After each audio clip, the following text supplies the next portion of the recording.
Boss reality show season 7 house లోపలికి అడుగుపెట్టిన 14 మంది కంటెస్టెంట్స్‌కి ఇది మొదటి వారం అని చెప్పొచ్చు. నాగార్జున ఎదురుగా ఈ మొదటి వారంలో నాగార్జున ఎన్నో ఉల్టా పుల్టా సస్పెన్స్‌లతో స్టేజ్ పైకి అడుగుపెట్టారు.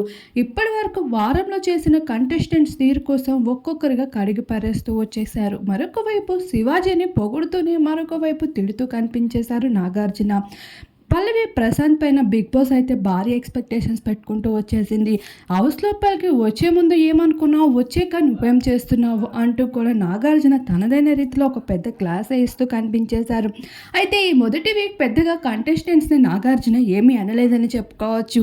మరోవైపు ఈసారి ఉన్న నామినేషన్ కూడా 99% ఈసారి నామినేషన్ లేకుండా చేస్తున్నారు బంపర్ ఆఫర్ అంటూ. ఇంకా మిగతా కంటెస్టెంట్స్ని ఒక్కొక్కరుగా హౌస్ లోపలికి పంపడానికి వాళ్ళ పర్ఫార్మెన్స్తో హౌస్ లోపలికి వస్తూ ఉంటారు. ఇలా ఈ వారం అంతా వీకెండ్ ఇలా పూర్తవుతుందని చెప్పుకోవచ్చు.